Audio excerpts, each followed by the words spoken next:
It's Beat Tennessee week, so we got to talk about what the heck we need to do here on the Sooner or Later Sports Show. A Hog Media production presented by Sleeper. That's Coop. I'm Jay. Thanks for pulling up here on the YouTube channel and listening wherever podcasts are downloaded and listened to while you're here. Please wipe your feet, like, subscribe, rate, review. Give us 5 stars. You don't think we deserve it? Go ahead and give us 5 anyway.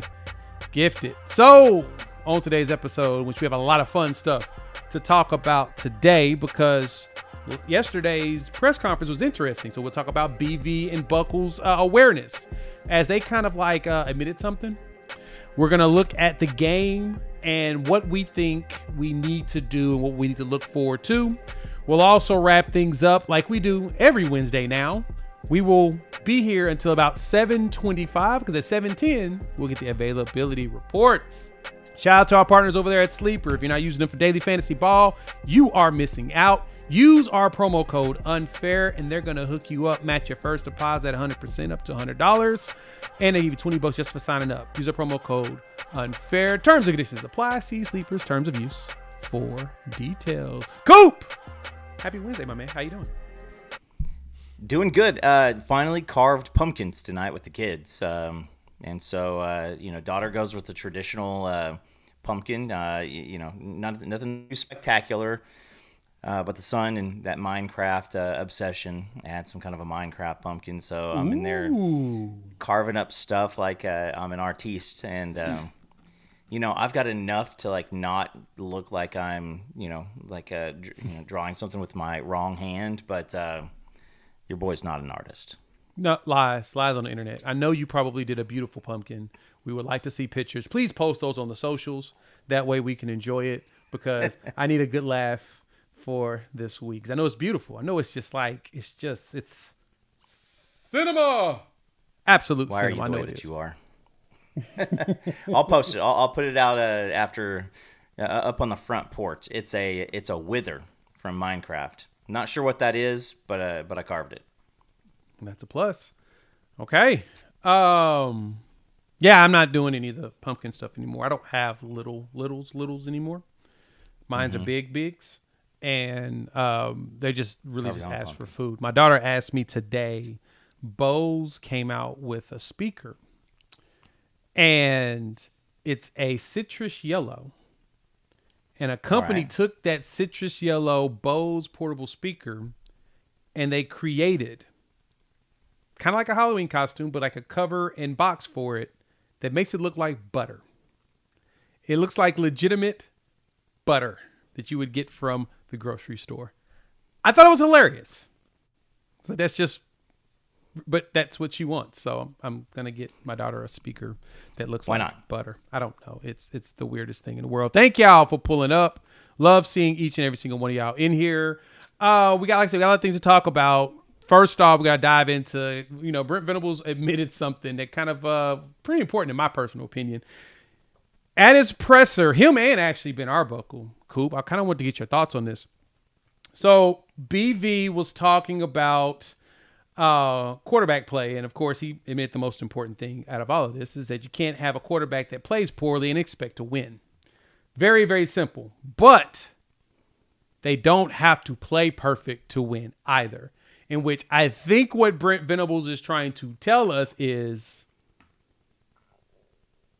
he knows the defense should be able to win these games, and he's got to get better at that on his side, especially playing against a team like Tennessee, who offensively it's pretty ridiculous and very consistent. Josh Heupel has put together a monster. So he admitted to that. That was very intriguing to me. And he talked about he says that we had 8-point issues, the 3 phases, the miscues in special teams, the penalty to fumble, poor kickoff coverage. He kind of went in at the presser, which kind of made me feel good a little bit. But I'm also at this point of, we're going to get a lot of lip service. Can I get a little action? What you think? Missouri. Missouri's called the Show Me State. I used to have a sales guy that worked for me, and every single time he'd get in trouble, I would tell him what he did incorrect, and then he would sit there and say, you know what, you're right. you're right. I needed to be doing this better, and I need to do this better, and I need to do this better. I ended up firing that kid. I will say this.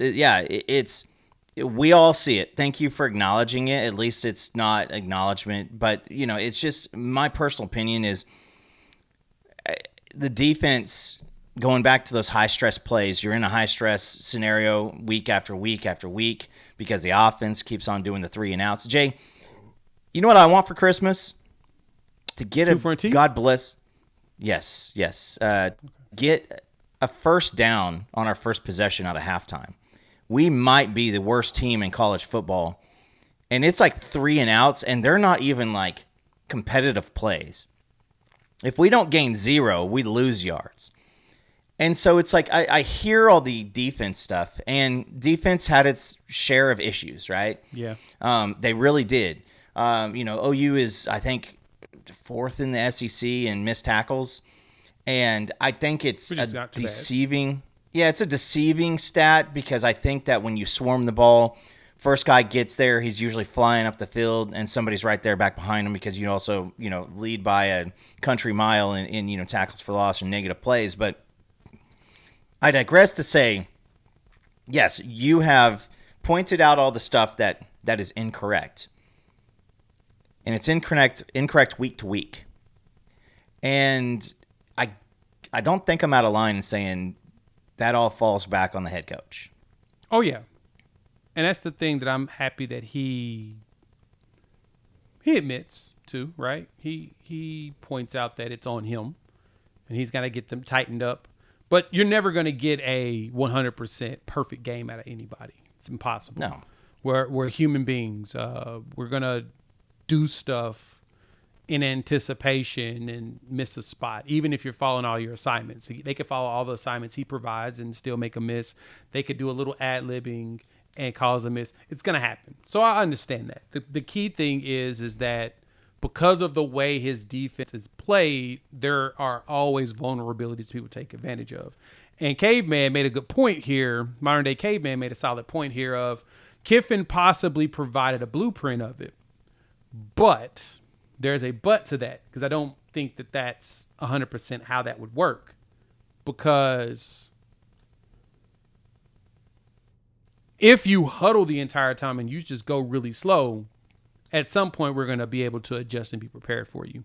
That's not how Lane Kiffin typically calls his games.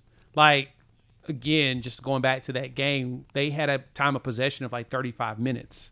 That's their highest this season. The next one behind that, if I'm correct, was LSU, and they had a time of possession of 34. Every other game is like 28, 27, 26. They go. They're a tempo team. They go, go, go, go, go. He was huddling. He played it smart. Heupel's not going to do it like that. It's not how his offense operates, and that's not how he plays, especially if the weather's nice, which it's supposed to be. And I would say this, too. Steve Sarkisian and Kwiatkowski, they laid the blueprint for it. They laid the blueprint. They chose to take what's given to them and to consistently do that. And let's be honest. I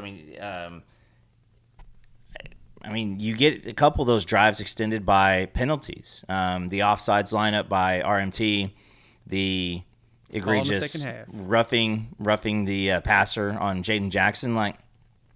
You take away those. I mean, the offsides is offsides. Like you did something incorrect. But right. The Jaden Jackson one was crap. And so I think that the defense.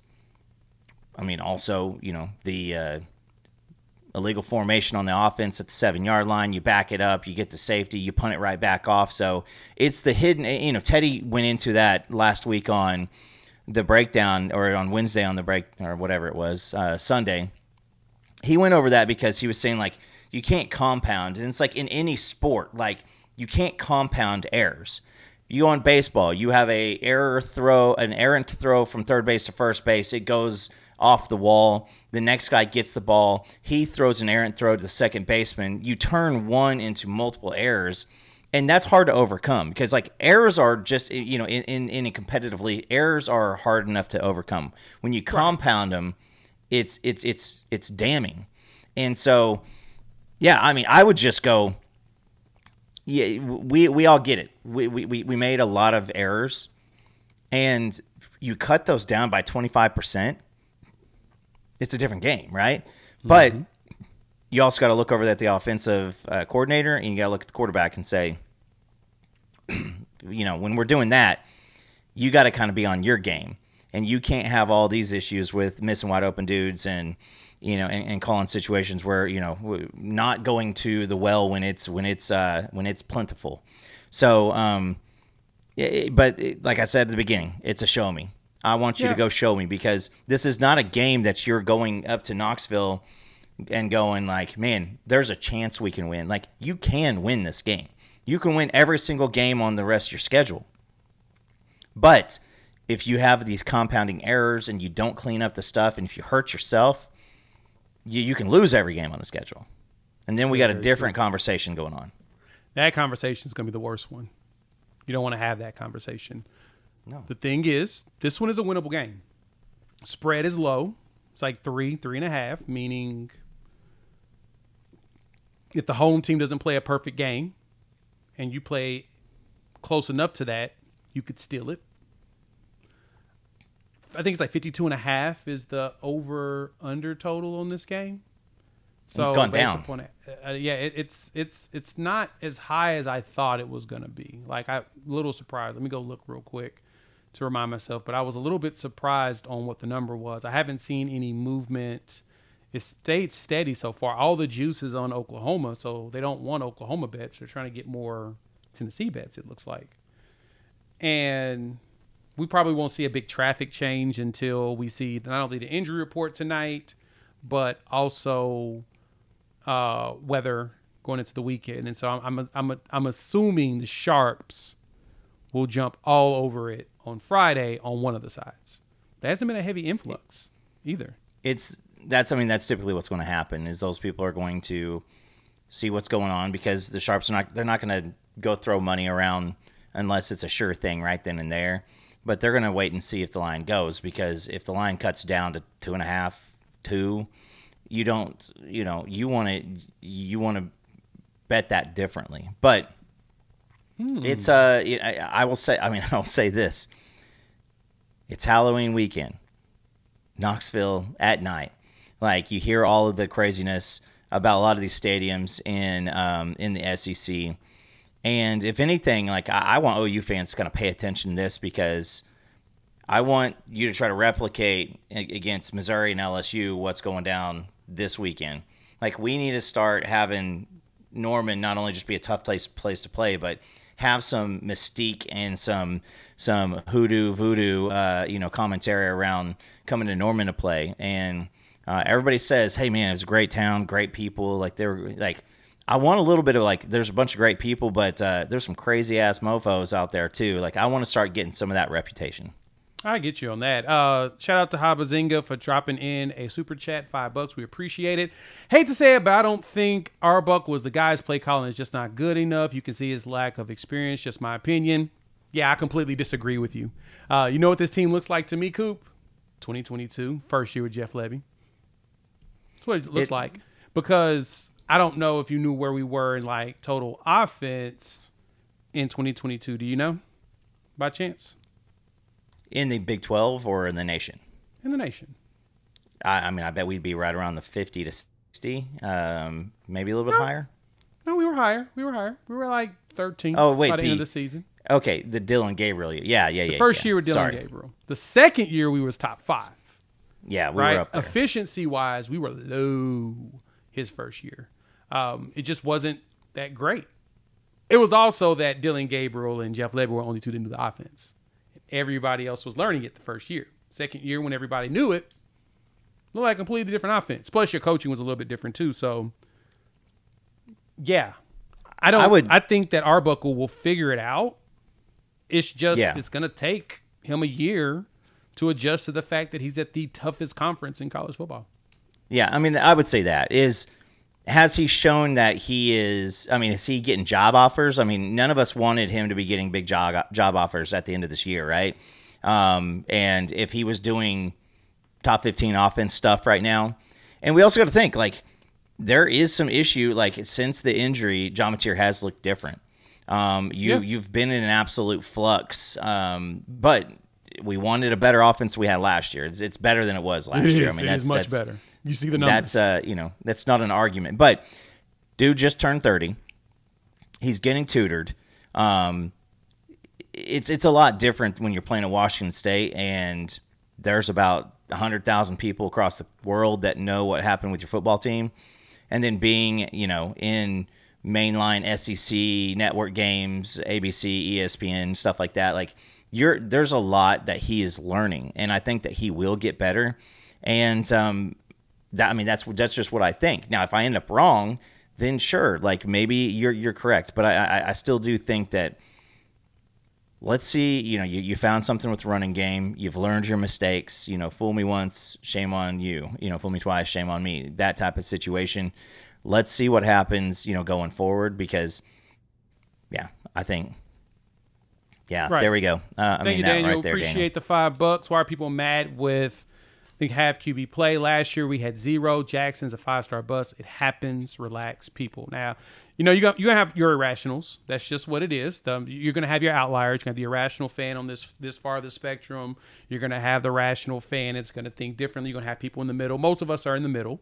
We expect better play. And, I mean, to me, as well as they played and defensively, Michigan's actually rated pretty good on the defense side this season. They're top 20 on defense efficiency. That was a good game. But that was Auburn. Also a fully healthy Mateer. Yeah, right? And same thing with Auburn. You look at Auburn. Auburn's like one of the only teams that hasn't given up more than 24 points all season. Like one of the 4 teams. Like it was Auburn, Miami, Ohio State, and I can't remember the 4th one. It's not Indiana. I think it's Indiana, right? Maybe so. I mean, they're playing the old Pac-12 schedule still. Exactly. They don't. Exactly. But I would say this is that there has been. I mean, we ran that touchdown pass to Satania against South Carolina. He dials that up again. It's wide open. Mateer just doesn't hit him. So I would think that there's a little bit of offensive line. Has Arbuckle been an A grade for this year? No. I'll go with a B, B minus. Yeah. But I also think that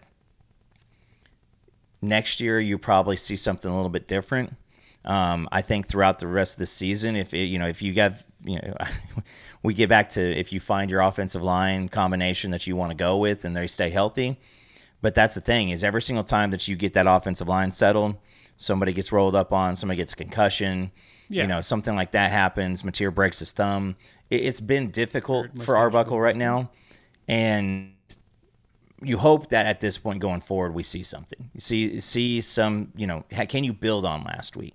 And that's a whole offensive side of the ball and head coach type of a situation. Exactly. So that's going to be the conversation. We're going to transition right in, and we're going to talk about what we are going to be looking for, offense, defense, us versus our good friends down there at Rocket Top. I actually love that they're going to go with the dark mode jerseys. That is going to be a lot of fun. I know a lot of you, for those that are going to be in town, please enjoy the beauty of it because I sure am. So let's talk about what we think about what we're going to be looking for on offense and defense. First, let's go ahead and talk about our partners over here at Sleeper. If you're not checking them out for Daily Fantasy Ball, looking out. They are the presenting sponsor of the channel, and they've got some great options. Use our promo code UNFAIR. They're going to hook you up, match your first deposit at 100% up to $100. And they're going to give you $20 just for checking them out. So, of course, we're going to make a couple of picks here.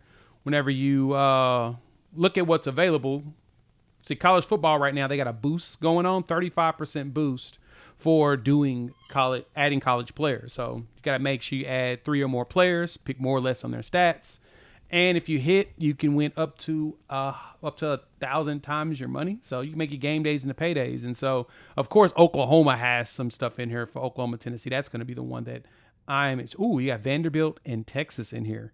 That one to me is intriguing because I would love to see if Diego Pavia gets more yards. I don't even think they have Arch Manning in here. Why? Because we don't even know if he's going to play. So that's something to check out. But, of course, like I said, Oklahoma and Tennessee is in here because they are the night game. And we'll put some picks on them a little later. Check them out. Use the promo code UNFAIR, and they'll hook you up with a deposit bonus. Match it at 100% up to $100. Terms and conditions apply. See Sleeper's terms of use for details. Thank y'all for pulling up. Hit the like button. If you're new to the channel, subscribe, rate, review, give us 5 stars. So, Coop, first off, let's talk about the biggest matchup in this game. Everybody wants to be in the comments complaining about the offense, and I totally understand. We'll get into that a little bit more deeper because I think that just deserves, its time, and that'll lead us right into the injury report. But Tennessee's offense is ridiculous. They're third in college football right now in yards at 510 yards per game, which is, if you really think about it, it's pretty obscene that they're able to do that as an offense. Offensive efficiency-wise, though, they're only 14th in the country. So they're not super efficient. But they put a lot of numbers up. And I saw one of the little Spider-Man deals, the Spider-Man chart or whatever.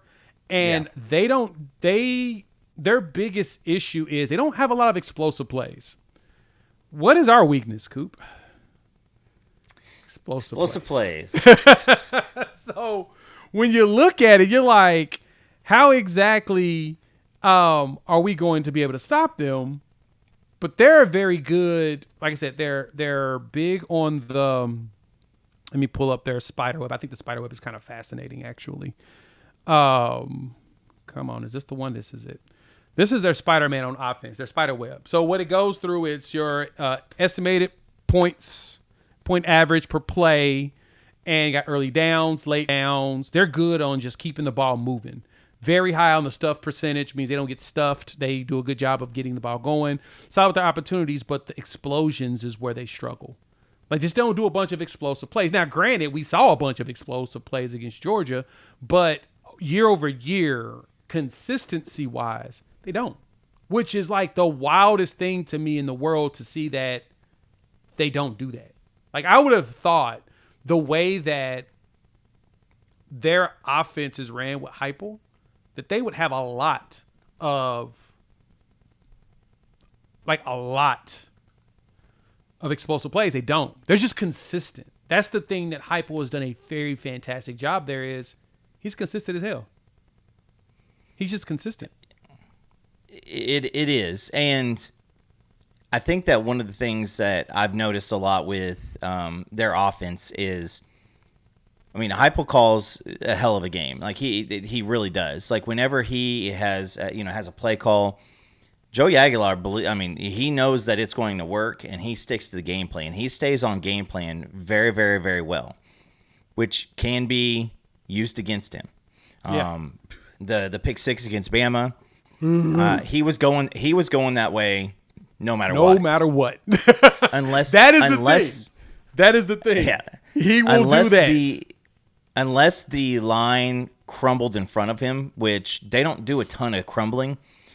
He has it. He has the 1-2 read, and it's gone. Like he's not going to do a lot of ad lib, and I think that they've got 3 receivers in the top 10 in the SEC in receiving yardage, so they get the ball to a lot of different guys.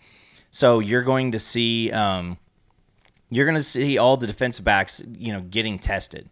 Whatever rotation that Brent Venables uses. I'm curious to see what he does. Does he stick with a Eli Bowen, Cortland Guillory? We'll see what Gentry's designation is here coming up. But at this point in the season, you just got to think that it's probably going to be Eli and Cortland for the bulk of the snaps at defensive back, and you're probably going to see a Reggie Powers in coverage. But you're going to have that opportunity, and if you can bump him off of what his mind set to do, there's a lot of opportunity there. Oh, yeah. Defense has a good opportunity here to really wreak havoc, because their offensive line is actually solid. And David Sanders Jr., the true freshman right tackle, is back, and he's put up some pretty good reps. I was watching the film guy break it down, and he's been putting some good reps in. Now, he's very vulnerable in some certain spots. You'll be able to have a way to cause problems. And so when you get in here and you look at Oklahoma's defensive profile, this is our defense. Just so y'all know, the more coverage you have, the better your team actually is as far as ratings bigger the go. web. Yeah, the bigger the web, the better your team is at it. And we struggle at giving up those occasional explosive run plays. It's really it. And that to me is because we mostly in rushing game. Yeah, it's rushing game. It's runs. It's because we get aggressive with where we go fill up holes. And teams use that against us. That's what Ole Miss did. They used our aggressiveness against us. That's how that personal foul came on Jaden Jackson. He was pursuing him. The lineman was losing, so he pushed him right into the quarterback. They called it on us. That's just kind of what you do. You just leverage aggressiveness against you. But that's what we're sitting at right now. This is your this takes out garbage time stuff. This is all focused on. This is really your adjusted, right? It's pretty darn good. That's the good thing about it. So for us defensively, and you mentioned it, Coop, because I actually saw Gabe and Teddy talking about it as well.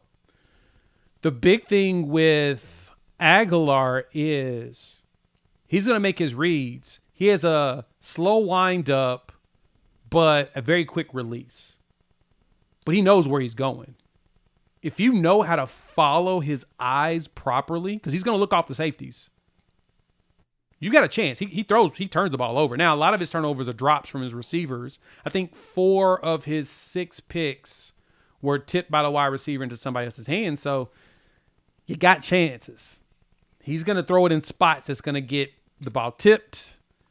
We do a good job of getting our hands up. That's going to be a force. He doesn't scramble. He can. He doesn't. Went back and watched him. He will stick in that pocket and launch it.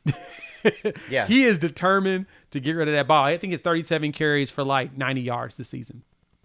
So you won't need a spy. You just need to make sure you fill gaps, fill holes with linebackers, and make sure you watch him and make sure nobody's crossing behind you when he's trying to run, and you push up and you tackle him. He's not going to really run like that. That's not his game. Thank goodness. And also, I say you look to this is our Mason Thomas is going to get his opportunities. And with his big, long get ready, he's going to have the ball back behind him getting ready to throw. And if our Mason Thomas gets there, he's going to be able to pull the ball out or knock his arm out. And he's done it several times. Arch Manning has a really, really quick release. I mean, that's just pedigree from his family. Yep. Even with Chambliss had a little bit, he's got more of that Michael Vick kind of sling. But flings it.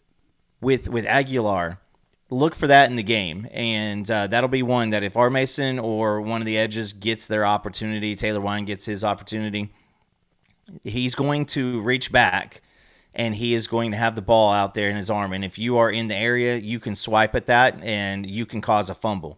And I'll bet you that it's going to happen at least once. And worst case scenario, I mean, his arm's going to be coming forward and you're going to have it knocked out. And too bad Satania doesn't play defense, because I'm pretty sure that he'd be involved in was the hand moving forward type of review. But that's going to be something that we'll see at some point during the game. Yeah, you're going to see a lot of that. They're going to be trying to get rid of the ball. Now, the thing about them, and we'll talk about defense in a moment, is that every game they play is a shootout. The question in here was about Ole Miss and their scoring. I think they are averaging well over 40-something points per game this season. Like, we held them under their average. They score a lot of points. That is really what the Ole Miss does. Let me look. I'm actually give you the number. Now they're 37.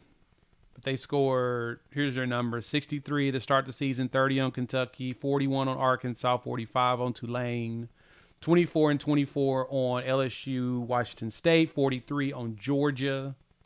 I'm sorry, 35 on Georgia, and then 34 on us. They score. Pretty consistent with what they do. I would also say this too. A big thing that's going to come up at the end of this game is which team can close out. Yep. And that's not either really offense or defense. Tennessee's had an issue with closing out games also. They could have beat Georgia. Should have beat Georgia, actually. Should have. Yes. Right? they were sticking there with Alabama, and they just kind of came off of it. But they've had some trouble at the end of games, and so let's see what happens, at that, because it's been preached on, by Venables, this week and in prior, but you got to close it out. Like, you got to wrap them up, and you made a comment before we got in here about how the game was going to go, and I think that whether it's on defense, whether it's on offense, OU needs to be able to take advantage to deliver the knockout punch if that opportunity arises, because that's going to be a big thing. You don't want you don't want this defense on the field like it was against Ole Miss. And you don't want them out there. I don't think it will be too. I don't either. Because they for real run tempo. Like, Bama had a time of possession in their game of 31 to Tennessee's 28, which is about what Tennessee does every week. They are not a time of possession team. That's just not what they do. Their tempo, and they're gonna go, and they'll be at home. It'll be optimal weather. Of course, they're gonna have the fans right behind them, but they are the lowest team in the SEC in time of possession at 26 minutes per game, and that's every year. That's every year. 2024, actually, we're better in 24. There's that closer to 29, because that was when they was running the ball with Sampson. 2023, they were at 24. That was the lowest. 2022, that was at 25. That was the lowest. Last year was the only time, and that was because Nico wasn't very good last season. If you really think about it, right? Joey Aguilar is a big-time upgrade for them, and he's good. Kind of told everybody he's going to be good. He's really good. But when I went back and watched the Bama tape of how they defended him, they had them boys spinning. Like, Aguilar still he had like 260-something yards, but they just kept finding ways to force them to get rid of that ball, and they didn't let the run game really get established. They just kept making them punt, and Bama would go out there, and it was like the second quarter, that's when you started to see Bama take over. Their defense was just in them, and then that pick six really put the nail in the coffin for them in that game. That, to me, kind of closed it. But that Bama defense, go back and watch the game. If you got a DVR, or if you can go find it online, go back and watch that Tennessee-Alabama game. If there's a blueprint to beat us, that is the blueprint to beat Tennessee. They had them in hell. And we know that Womack's defense ain't that good. Well, Bama's passing defense is much better than their rush defense. And so that's one of the big things that I've been kind of curious about is, does Josh Heupel come off of what he does? Because, again, listening to Gabe, he was, kind of talking about how they'll come in and try to attack some weaknesses early, and then they're going to kind of settle back into who they are. Yep. And we saw that last year, is once you got to that time to where it was like, the elbow shot from Robert Spears-Jennings hitting Nico, guys getting lit up. Once you saw those situations start to go in, Josh Heupel was like, they're not scoring on us. Let's just get out of here. He can't do that this year. He's not going to be able to turn to his defense and rely on the defense. So how is he going to call this game? Is he going to change his methodology, after a couple conflicts, come across, if there's an early turnover, if they're having trouble running the ball, like what are they going to do on that one? Because if I'm Josh Heupel, I'm taking one or two shots at Brazil. Like at some point, like you're going to give that dude, what is he, 6'5"? Neither of our defensive backs are even 6 foot. Was Eli like 5'9", 5'10"? Well, Cortland's 6 foot. He's just, I think he's a hair under 6'1". So Cortland's your tallest one, but yeah. So, but Brazil, that's a big dude. 6'5", dude. So, he's 6'5", and he's fast. He's fast. Good. And so, does Heupel want to the game plan? Does he have a specific game plan? How do you do that? How do you manage that? Like, what is he going to do there? Because I tell you what, if you start second guessing yourself and you start trying to get out of your identity, we've seen what it looks like, on our side. But This defense needs to force him out of his identity to where he's trying to be that offensive genius that he is and not just have a lot of, sticking to the same script. Exactly. So for us, the critical thing is Razzle is going to be your problem. Deshaun Bishop, their running back, they got another good back. He's not Sampson, but Deshaun Bishop is a solid SEC back. He got 100 yards against Bama in that loss. He had the 2 games he had 100 yards was at Arkansas and Bama. Georgia had him to 54 yards. I think we can as well. We just can't give up the big run like we did to Justice Haynes against Michigan. But hell, he's one of the top running backs in the country right now statistically. So it's not like we gave it up to a scrub. We gave it up to a running back that's actually really good. And Kejuan Lacey is also one of the top backs in the SEC. We made Jeremiah Cobb have to work for his. So you obviously did something right there, right? So we have to do that. You're going to have to force Aguilar to beat you the most, eliminate the ability to do play action, and keep pressure on Aguilar. So you're going to have to get creative with your blitz packages. Like I said, I don't see Heupel going out of his typical no huddle. So now the thing that's interesting though, Coop, not gonna lie, our offense versus their defense, because as it was mentioned in the comments just now, their defense is 122nd in the country. So let's go ahead and take a gander at that. But first, we've got to pay these bills. Make some picks here with our partners at Sleeper. Use our promo code UNFAIR. Get 100% back on your deposit up to $100. Let's look at this game. So Sleeper believes Mateer is in a 240-something yard range. Just because I am an optimist, I'm going to take more. Give me Deshaun Bishop scoring 1 touchdown because he's just that good. He's going to score. Aguilar at 260. And I don't think he's had a game where he hasn't gotten over 260, so we'll take the more there because there's a big possibility.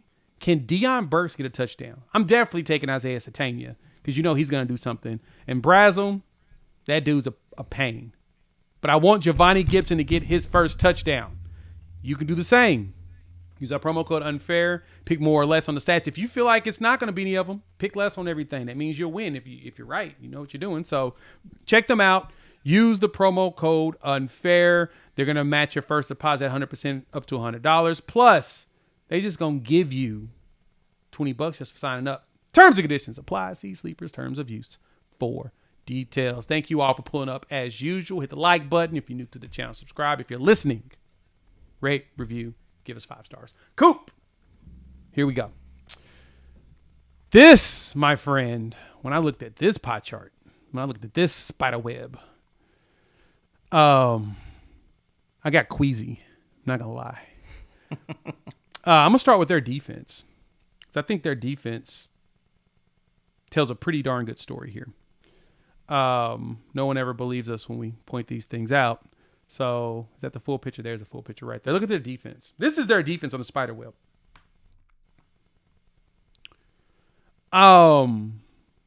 They do a really good job of making you have 3rd and long. They're pretty solid at that.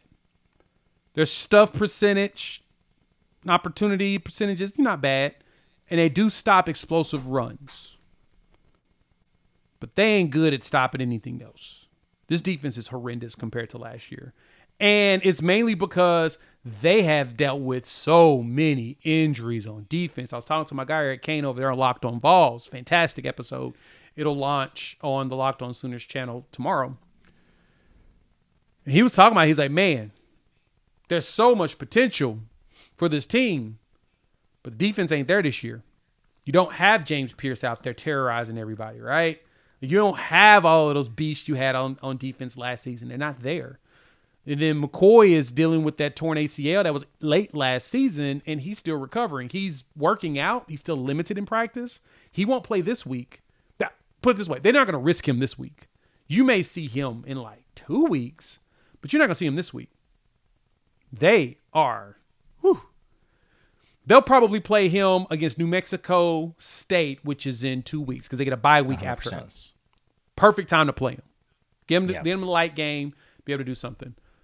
But Coop, this is bad. Now, granted, our offense ain't that much better, but this is bad.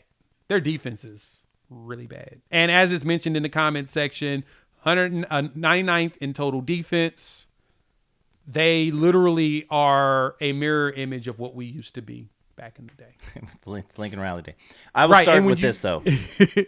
I will start with this, Jay. Defense, you're done. But go ahead. These are like this is SEC athletes still. Don't get it twisted. These are SEC athletes. And if you give them confidence, they will take it and they will run with it. But a lot of this comes because they are cheeks at tackling. They really are bad at tackling. Aren't they one of like the lowest in the country? I think they're number one in the SEC worst tackling team. Oh, gosh. But I would say this, that there is an absolute this isn't going to be that they just let dudes run wide down the field. It is the old school Alex Grinch, the type of defense to where you can't tackle anybody to save your life. They make dumb plays too. Their nickelback, which I think is a mid band. I don't think it's the worst band in the world, but Boo Carter is Boo. He reminds me of Bookie. You're like, oh, look at that. That's a really good play. And then you look and you're like, what the hell was he thinking right there? And you're like, he had no clue on that one. So it is a mixed bag of WTF with WTF, him. Mate. The longer, I love that you brought that. The further back from the defensive line, the worse it gets. It is a parfait of poor defense. I'll coin that phrase, and Topher, if you can clip that. But it is a parfait of bad defense. The best is that the defensive line, still not what it was last year. The linebackers get progressively worse. Defensive backs and then the safeties. Hopefully we'll see the back of their jerseys several times. Yep.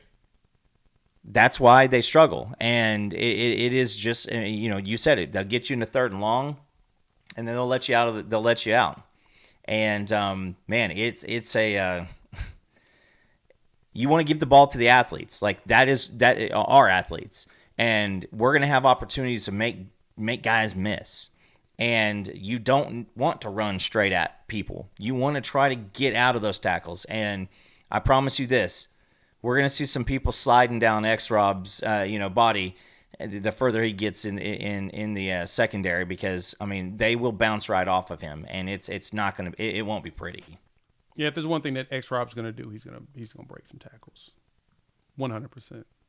I'm here for that. And that's what we're going to have to do. If we do a lot of that, we good. We really need to be handing him the ball at least 20 times in this game.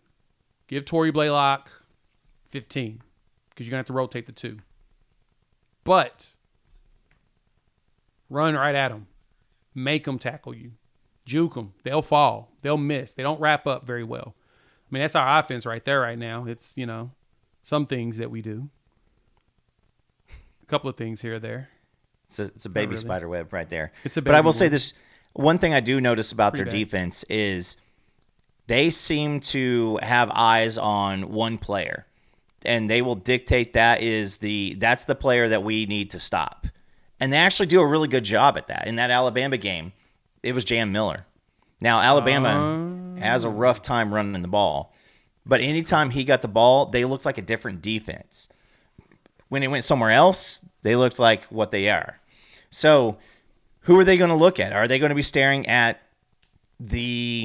are they going to be focusing on John Mateer, not letting him get out and run the ball? Or are they going to say, hey, listen, we saw what happened last week. We don't want to let Xavier Robinson get off, so we're going to focus on him.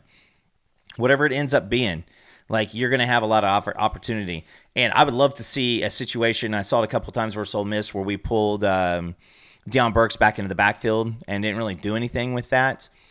But I'd like to see, a situation to where you bring him back out, you motion him out, you get him on a sweep, and then you get those athletes out in space and you make them come up and make tackles.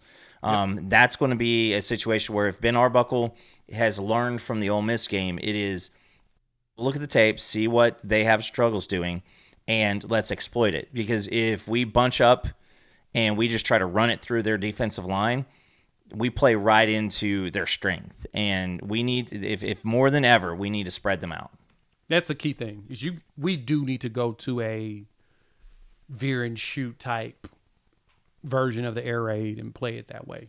Keep them spread out, make them chase dudes, hit them get them in space, get Deion Burks in space. I mean, Arbuckle told us he's going to do that. We've gotten the lip service of him. He talked about that in his presser, thank goodness.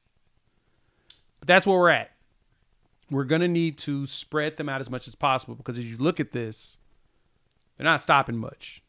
And that's just being honest. They're not. That's just not how their defense is played this year. They're just not as good on D as they were like last year. It's completely, when you see it's night and day. 100% different. Last year's defense was so solid. Yeah. It was a top 15 efficiency rated defense in the country. I mean, we were top 7 when we finished last year.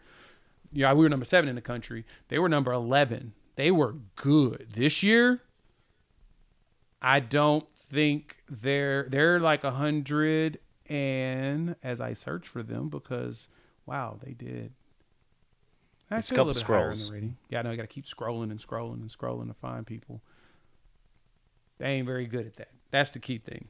Tennessee, the 25th in efficiency rating. Interesting. On the adjusted, not actually bad.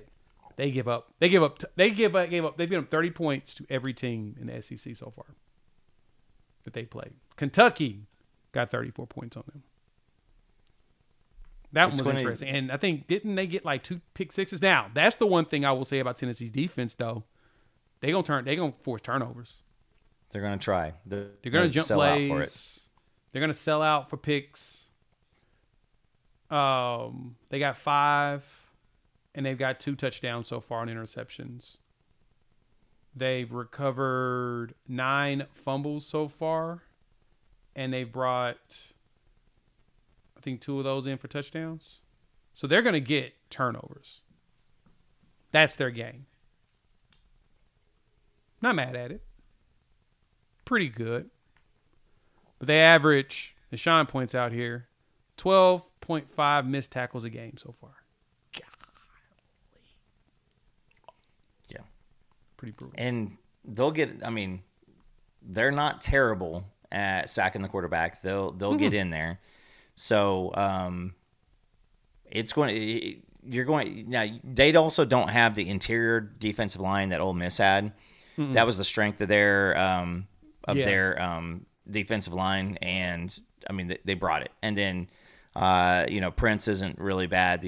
I'm not even going to try to say his last name. Yeah. So Prince, but again, very good.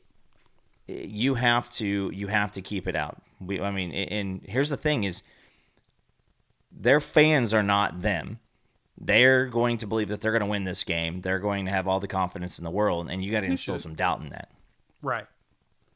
Like every Tennessee fan I've talked to so far, there's like, we got a lot of we should win this game.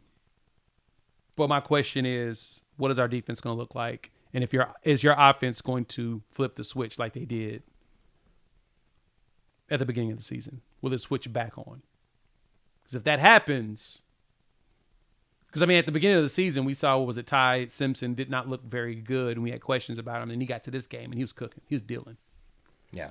It's going to be on John Mateer 100% on what he brings to the table. And we got to talk about him a little bit now. So let's jump into the John Mateer conversation. Thank y'all for pulling up. Hit the like button if you're new to the channel. Subscribe, rate, review, give us 5 stars. Ben Arbuckle, as well as Brent Venables and all of them, they talked about John Mateer and how he needs to be better and play better. And, Ben Arbuckle said the obvious thing in his admission of, I need to see more of that, see more of it in practice. And people are asking, wait, you ain't doing this in practice today? Yeah, they are. Like, he'd be out there cooking in practice, but at the same time, he's also going against a really good defense. We win some, they win some, they lose some. It isn't perfect, but the biggest thing right now is John's got to figure out how to calm his nerves and hit those wide open dudes. Some people complain about Ben Arbuckle's play call. I had my complaints about it. Go back and rewatched it. There were so many dudes open. That Satania touchdown, Jaron Koenig was wide open in the corner. He was literally back there. He was like doing origami. I saw him knitting a sweater in that corner, right? Like he was knitting like hoods for the players because it was raining to try to keep them dry. He was wide open. And then I kept looking at a few other ones. There was a lot of people wide open in the game. Like, after I was able to take the emotion of the loss out of it and really just watched it earlier this week, there was some dudes that was just doing this. And that's where John's going to have to get better. I know he was trying to lock in on Giovanni in situations. He's got to hit Burks across the middle and let Burks make space and make things happen. I know that he kind of has some quote-unquote yips around some of those passes after the Keontae Lewis hit at the beginning of the season. Dudes are open. For me, with Ben, it's telling him, hit that guy, he's going to be open on that route if you look at it 1, 2, 3. He probably will, so I'm not that concerned about it. I know that in time, John will get better. John gave us some good games against Auburn as well as Michigan, and that's where you start to see the ascend. I need him to get back to that. If he goes out there and blows it out the water, then what can we say? Right? What is there to say from there? There's many factors that go into it. Like, number one, I think that the interceptions against Texas were not just the fact that he threw interceptions. It was, Burks ran kind of a wonky route at the end of the first half, and he trusted his receiver to be there. I mean, what needs to be happening is you need to tell him, like, hey, listen, if the receiver runs a wrong route, that's not on you. Like, you need to understand, because when we call plays and it's designed to go to Satania and dude goes running wide open and you get too antsy, like, you're going to have to hang in there. And I think that Mateer takes, plenty of big shots. And, I remember, during the Michigan game, that's one of the big things. It's like, can you sustain this for the entire season? Right.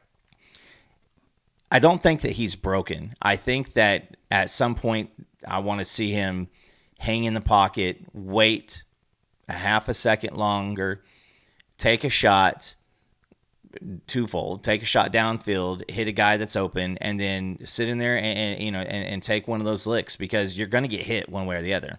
Yep. And you can't play, scared money don't make money. So, I mean, you can't. He can't stand back there and get too antsy and, be worried about those things. You see glimpses. You see the playmaking capability, because, I mean, he's missing dudes when he's rolling out. He's missing dudes while he's in the pocket. He's missing dudes when he's got a clean pocket. He's missing dudes when he has a pocket breaking down. You got to do it, because, I mean, you're the reason why this team had a lot of high hopes, 2 or 3 weeks ago. High hopes, we've got high hopes, we've got high in the sky. My bad. Continue. My bad. That was. No, that's all right. That's right. That's okay. I don't think you're showing up on The Voice anytime soon, but wow, the level of disrespect. Neither am I. But no, that's what you literally have the entire season in front of you, and if you go out and take it, I mean, everything kind of lines up again for next week, and so, but you play one game at a time, and. We all said he's got a lot of Baker in him. Well, this is where kind of Baker became Baker, is in Neyland Stadium. And let's see it happen. I want to see it. I need to see it too. I just need to see him show us that. Wow, Boomer, you're talking bad about me and my singing? Terrible. No, I need to see him give us that bounce back, because what I've noticed is. He starts off fine, and then it slowly just teeters down. Like he's a backyard baller, and in the SEC you can't play too much. You can't play backyard ball all game long. There has to be a structure. You know what I'm saying? He needs to get to that point of playing within the confines and know he needs to get rid of the ball. Like, you don't have to make all the big plays. You don't have to save the day or put the cape on all the time. It's tougher in the SEC than anywhere else. They're going to make you think about it a lot harder. And so you got to come in there a little bit better prepared on, all right, I'm going to go ahead and step back, boom, boom, boom, get my looks, launch it. And if I'm going to, just run. If you're going to run, don't hesitate. I think that's the thing that's bothered me the most on this. It's like, dog, you are thinking too hard about this scramble. Go. It's okay. Yeah, just get it. Just get it. I mean, if you're going to make the decision, make the damn decision, live with it. But that's how I kind of want to see him go from this point on. It's like you can – earlier in the year, I mean, he played a lot of chaos ball, and he was the person dictating the chaos. And it looks like since the thumb, that's been the major holdback. Listen, I'll live with you being super decisive, and if you're going – if you want to put the ball, at a 50-50 spot and the defense back just wins, I mean, listen, I'm not going to fault you on that one. But if you, it's that situation where he takes the ball and he starts kind of hunching when he's running, and what it is he's waiting for the hit instead of like going out and delivering it. Now, you're another week further away from the thumb injury. If it's not an issue anymore, stop looking like it's an issue.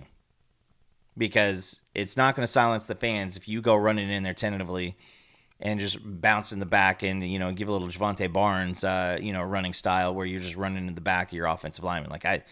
We can't see that anymore. That crap's got to stop. Yep. You can't, if you're going to run. Like, there was moments where when he did do that scramble, it was like 11-something yard scramble that was late in the game. You're like, oh, that was a really good run. And we were satisfied with that. That's what we were wanting out of him. You made a decision and you left. We need more of that. Decisions have to be made. If you don't, you're going to end up getting leveled by defenders, and that's not the way things won. From there, got to yank you. And we'll see how the rest of that goes. I don't know how the fan base is going to feel. They'll probably be happy when he's yanked. Hopefully the performance follows behind it, but we'll see. I think that this is a good game for him to come back. This is his opportunity. He just needs to, like his numbers. It was at Brooks Austin, the guy that does the Film Guy Network. He said that pre-surgery Mateer on the passing game, 275, 11 yards per completion at 67%. Post, 191 per game on 10 yards per completion on 58%. Noticeable decline. Yeah. Now it's boom, boom, boom, boom, look and get it. You know the playbook. Get comfortable, get the ball where it belongs, and you'll be fine.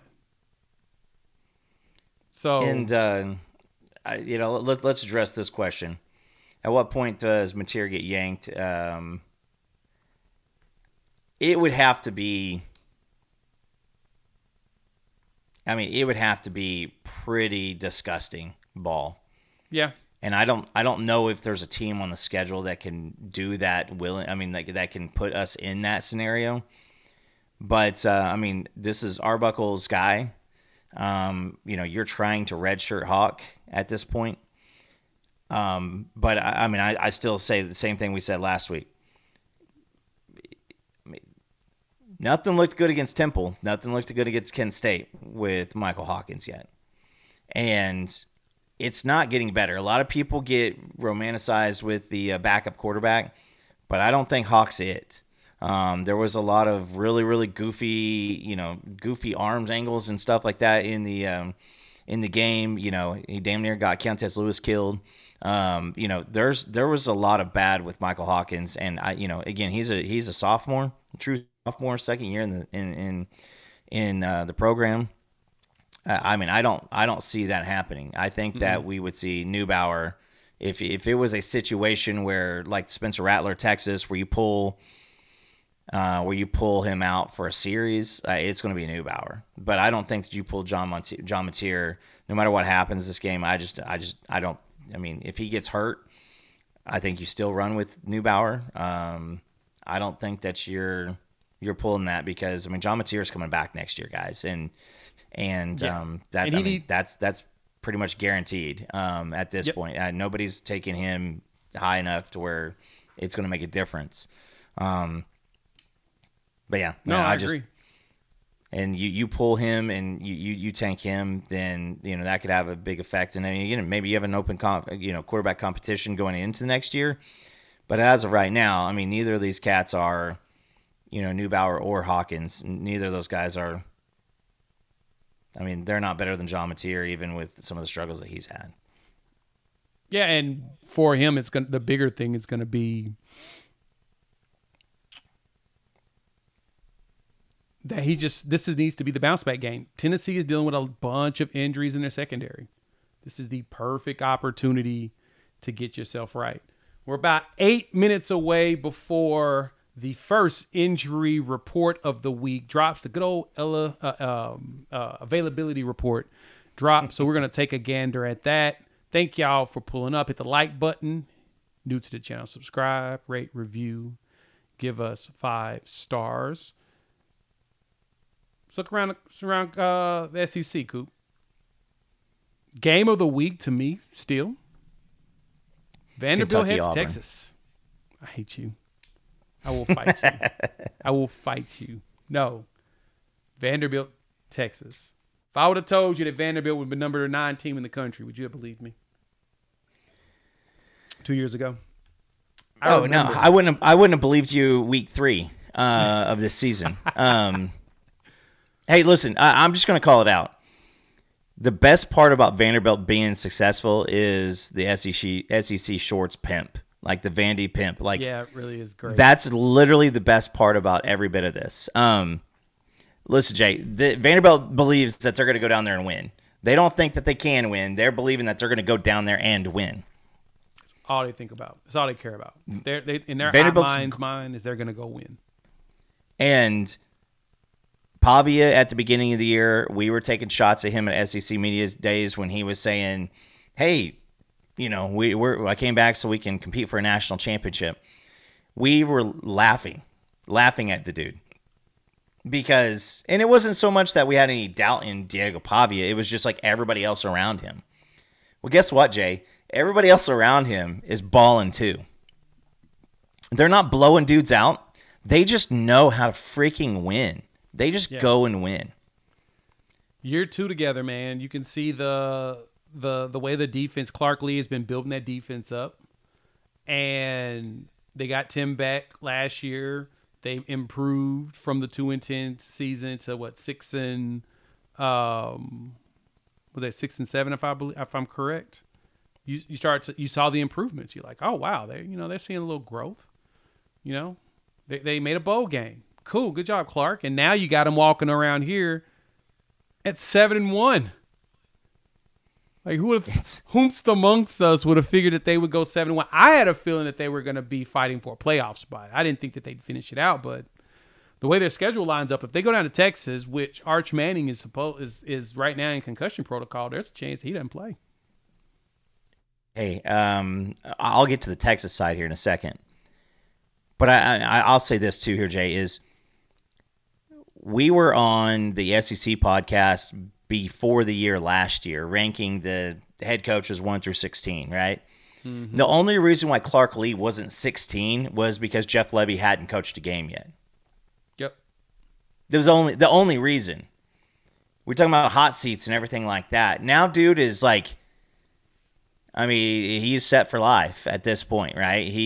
Vanderbilt's going to probably pay him a significant amount of money to stick around, and they're going to keep that there. And again, I know the last week, I made a comment after the show on Sunday night where I said, I'm still not 100% sold because I don't understand how you can play against Missouri's backup and still just kind of, seal the game in a 1 touchdown win.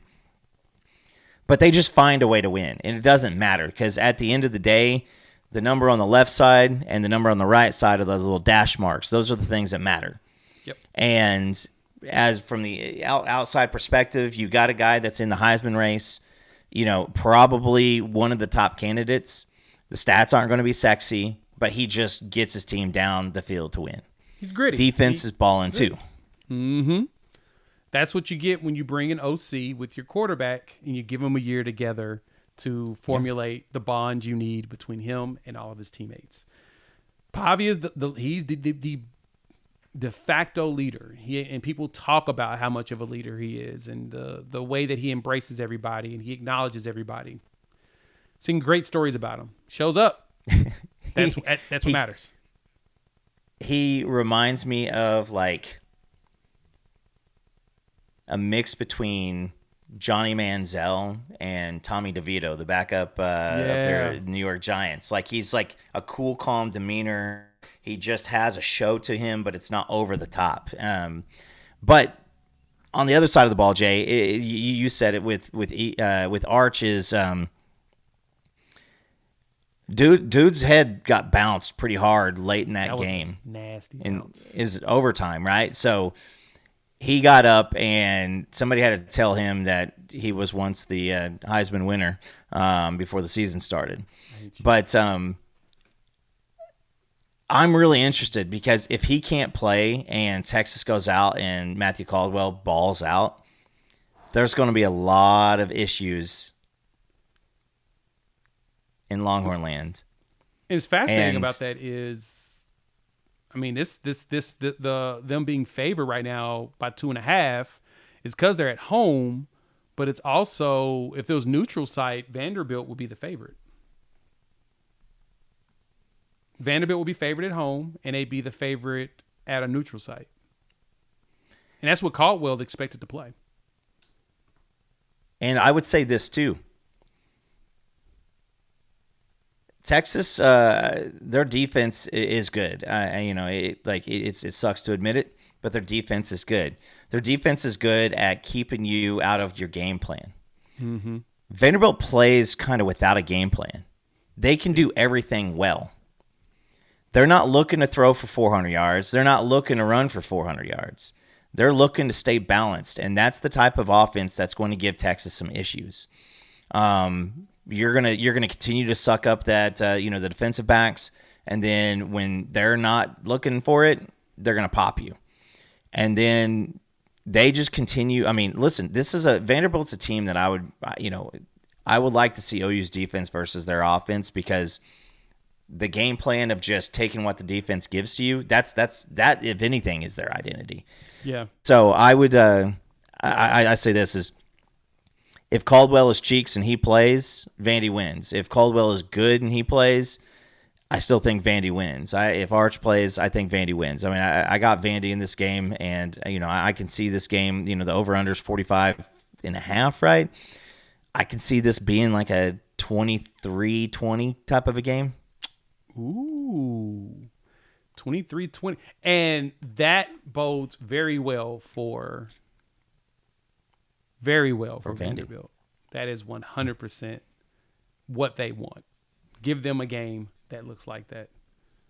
I am very much interested. You've gotten my attention there, my friend. Georgia, Florida, I don't know. New coach. It's going to give you something. Right? Enough, though? I don't know. That's the question. I don't know if it will. I don't know if I believe if it will, because that's kind of the thing. I don't know. What Lagway shows up is going to be the question, determine if this game is close. It's 100% the Lagway anomaly. If the Lagway from the Texas game shows up, you got a game. Yeah. But I tell you what, the only thing I can guarantee you on, Jay, is any success that Georgia has on defense isn't going to be because of their players.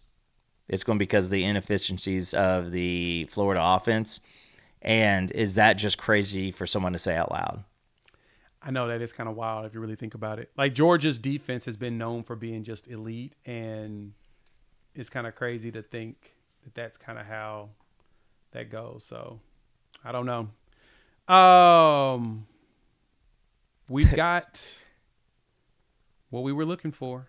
Availability report. We're going to jump into that in just a second. Let's pay this bill first. We do that. Shout out to our partners at Sleeper.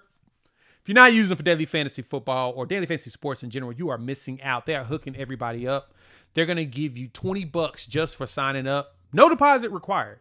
Use our promo code UNFAIR. But if you decide to deposit, they're going to give you $100 if you deposit $100. And I jump in there and I play quite often. You just pick 2 or more players, pick more or less, and you can win up to 1,000 times your money, which turns your game days into paydays. So download the app. It's one of the top apps out there. Use our promo code UNFAIR. You're going to get $100 if you deposit $100. But if you decide not to deposit, they're going to give you $20 for signing up. New users only. Terms and conditions apply. See Sleeper's terms of use for details. Of course, thank y'all for pulling up. Hit the like button if you're new to the channel. Subscribe, rate, review, give us 5 stars. We had the availability report. It's here. Let's go ahead and break it. You ready? Here it is, Coop. Right now, it appears that Javonte Barnes, Taylor Tatum, Gentry Williams, Kobe McKenzie, which BV mentioned, kind of tweaked his groin, and Logan Howland are all on the questionable side. You still see a doubtful for Keontez Lewis and Derek Simmons, both, I believe, in some sort of a concussion protocol. And then your outs, of course, all those 3 linemen have been out for most of the season. I think Sexton is working to come back probably sometime this season. I don't know. I don't even know about Taylor. I know Troy is basically, he's at the earliest he could come back, I think, is Missouri. If I think about from the spring injury he had and he came back to Tennessee game, to me, I think that lines up since it was the opposite knee. So I'd say Missouri would be probably the closest if he was to come back, but I don't see a reason for him to come back this year. That was pretty bad for him. Terrible. But I think on the questionable side, though, Barnes hurt his hammy. Taylor Tatum is working his way back. Gentry tweaked his shoulder. But potentially having Gentry back, Kobe McKenzie being possibly down, but you probably are going to play a lot more nickel because of the way Tennessee plays games, more on their offense, even though they only really use 3 wide receivers. And then Logan Howland should be possibly back. What you thinking?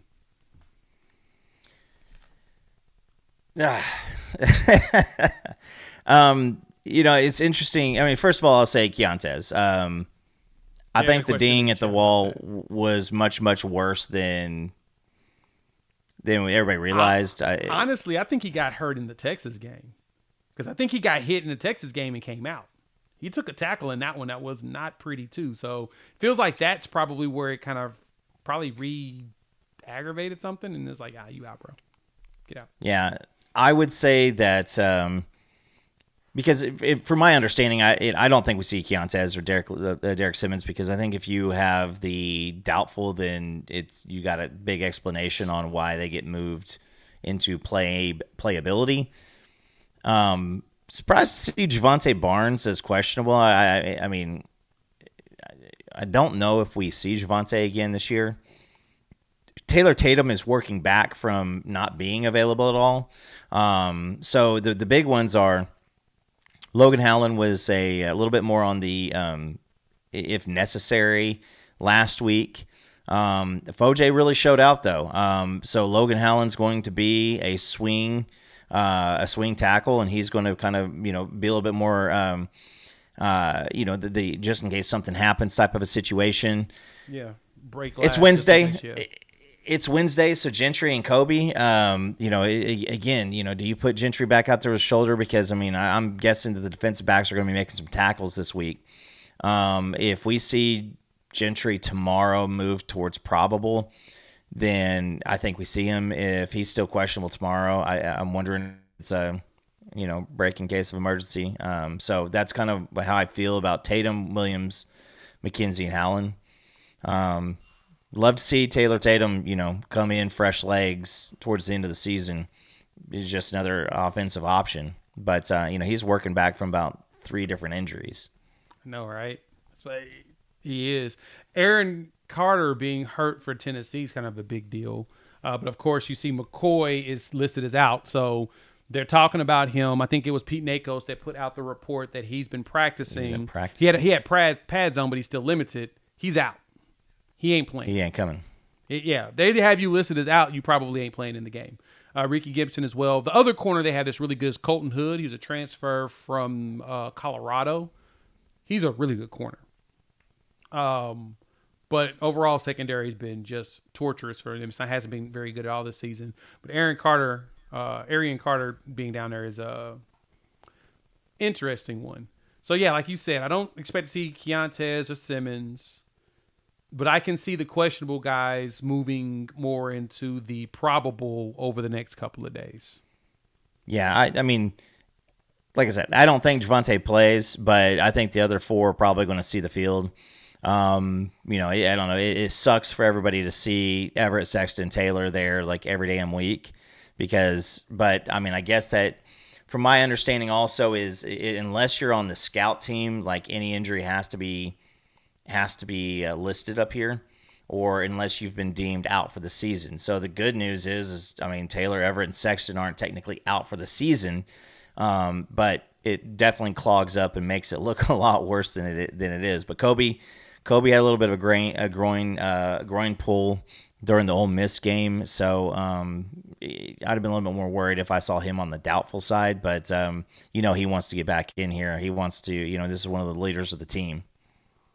Yeah, he does. He wants to be back. That is exactly. So we'll see if we get lucky enough or whatnot. But I don't think that the injury report is really bad. Somebody asked the question of how can we be hurt? I think it's PG or whatnot. Injuries happen. It's college football. That's just the game. Like, we're not the only team on here with injury. Like, all the other injury reports from other teams, they're pretty darn damning as well. Like. Texas has 4 questionables. Archer's on the questionable list right now with Michael Taft or whatnot. Georgia lost Kobe Young, the wide receiver, sucks. And then Kyron Jones, the DB, sucks. Florida's got a lot. They still ain't got LJ McCray. That's crazy. And Jacoby Jackson's out. Theirs is nasty too. It's, the beauty of playing in the SEC, man. Just everybody, people that they think have a chance of coming back are typically put on this list.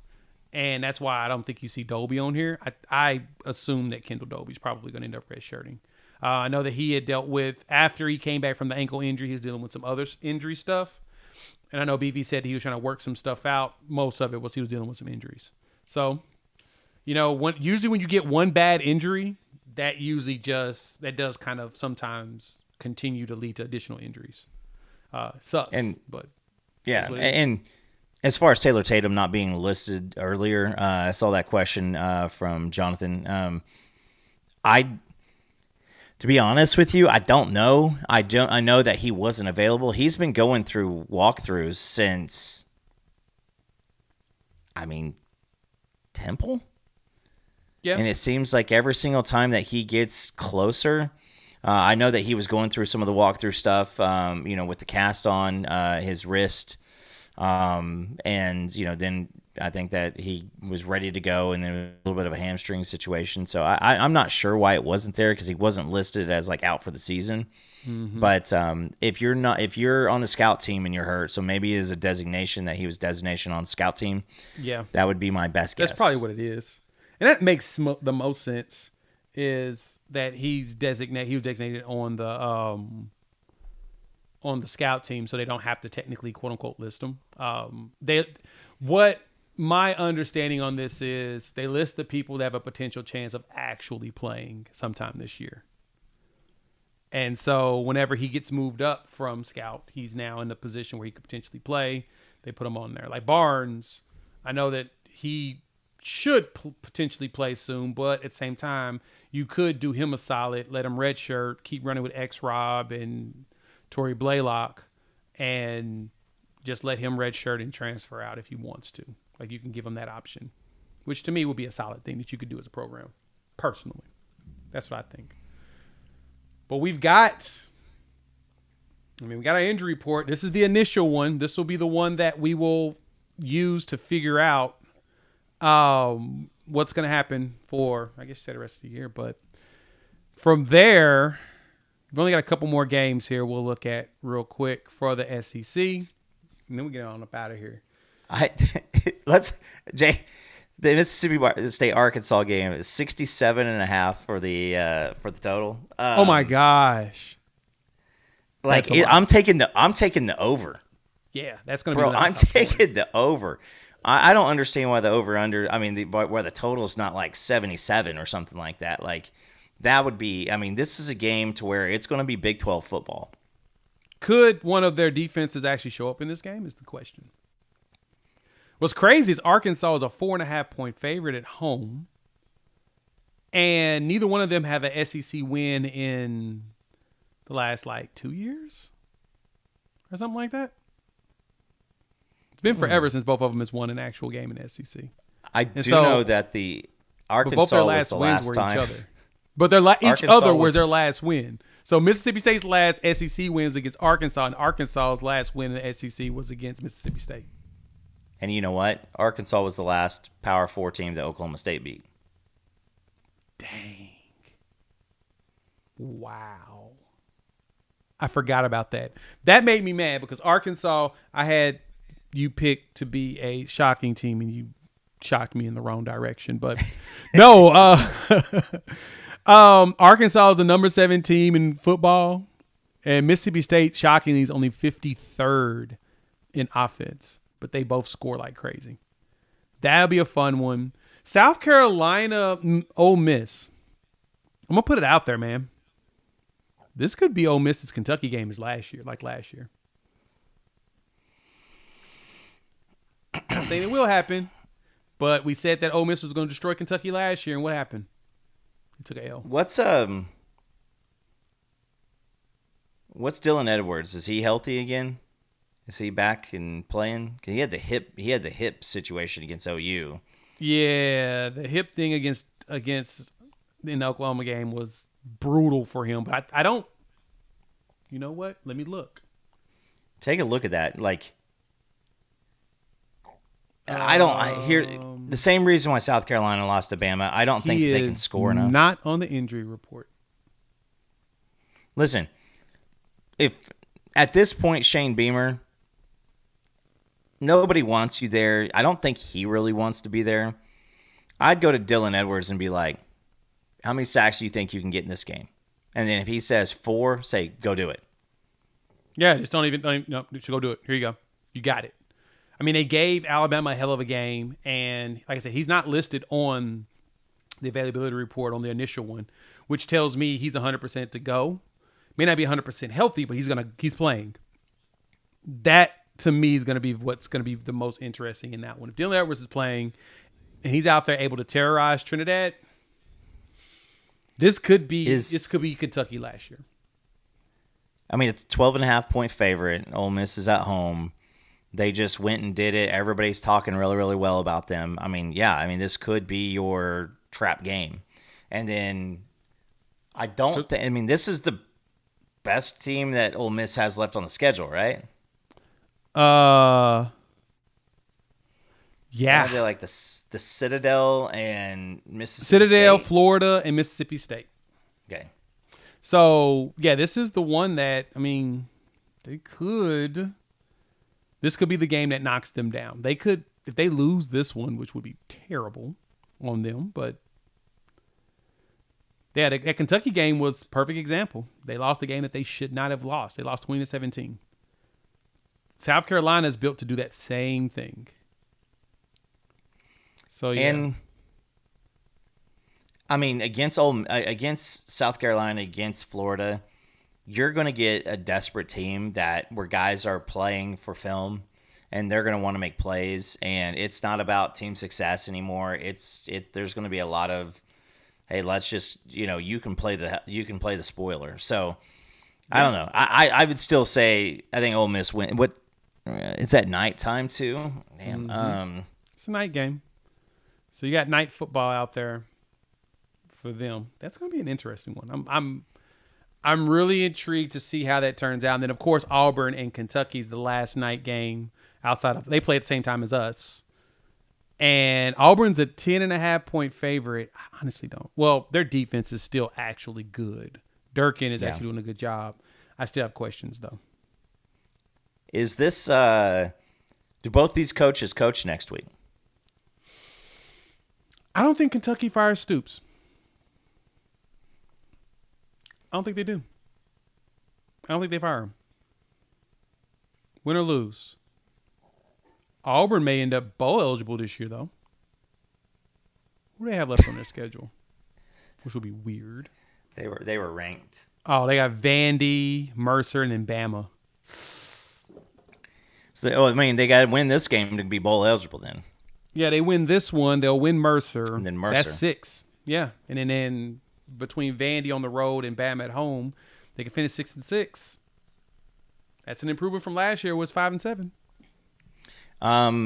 Does the Stanford guy play this week, or do you think they trot Jackson Arnold back out there? Jackson Arnold's done. He's out. That is Ashton Daniels' team moving forward. Shouldn't have played Deuce Knight, but whatever. Well, apparently he's not very good either. I mean, he's a true freshman. Yeah. Where's Jackson Arnold go from here, Jay? I truly don't understand why he didn't go to Mississippi State in the beginning and rode the pine for a year. I really don't get it. That's the best place for him to go. Go to Mississippi State. I think you can beat out Luke Kromenhoek because I don't think he's all that good. He's turned out to not be that great. He was a Florida State kid that he was a top 10 quarterback in the country, went to Florida State, transferred to Mississippi State because Florida State basically told him he had to go kick rock because he wasn't good. He should probably go there, but he may end up at North Texas close to the crib.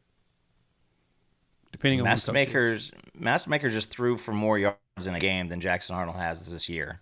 So I don't know if I don't know if Matt is he going to be there next year, because honestly, I think that North Texas staff is about to get another job. Somebody should be smart and hire him. I watched that South Florida game. That dude makes Dylan Gabriel's arm look like a howitzer. So I don't know if he's big-time program quarterback, but I will say this. I think Jackson Arnold at this point, maybe at Georgia Tech. Could that offensive staff turn him into the new Haynes King? He could. I could see it. I could see it. UTSA? Does he even have a shot at being in Power 4? I'm thinking Sam Houston State. That wouldn't be a bad landing spot. He needs a year on the bench. A year on the bench would really help him. Iowa, they don't expect anything out of their quarterbacks. Yeah. Elliott Ness, that is Michael Fasusi. Him and Ryan Fogier will be probably starting in this game, which is a good thing. I think. Tulsa.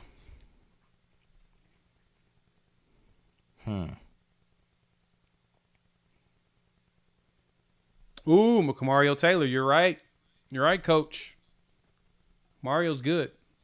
But again, that's a Jeff Lebby recruit that if Lebby just made him sit the bench for a year, I think he could be effective. He needs to redshirt. He desperately needs to redshirt. If Jackson Arnold, yes, he needs to redshirt. He's already redshirted, hasn't he? No, he didn't redshirt. Remember, he had to play because Dylan Gabriel got hurt. The BYU game, he burned his red shirt. Baylor with Lincoln Riley. Here's what I think. Jackson Arnold, if he goes to any type of an actual program, you're getting the league minimum. So if he wants money, he doesn't need money. His family's pretty well off, but he's well off. He's done well for himself. He played 5 games. Yeah, the BYU game is when they burned his red shirt. When Dylan Gabriel got that concussion, and they didn't want to say it, but he got a concussion at the end of the first half, and they had to bring him in, and he ended up winning, closing out that game. Only had to be 5-9, which was good. Wait, is Arkansas State, isn't that like they had that second chance U situation there for a little while? But it was like criminals. Butch Jones could probably use them. They were winning. How are they this year? They're 4-4 this year. They're not very good, but they hit a bowl game against the year we played against them. I'm not sure. I'm not. We'll just ignore PG because he's just trolling in here. So, all right, we're gonna get out of here. Thank y'all for pulling up. Hit the like button if you're new to the channel. Subscribe. Shout out to our partners over there at Sleeper. Please check them out. Use our promo code UNFAIR. They're gonna hook you up with a nice deposit bonus. 100% matching first deposit up to $100 and $20 just for showing up. Terms and conditions apply. See Sleeper's terms of use for details. And we'll see all of y'all Sunday. If you're going to be in Knoxville, find me. I will be floating around there. I have no clue what I'm going to wear yet, but I'll be there. Take your meds, PG. Take your meds, PG. Peace.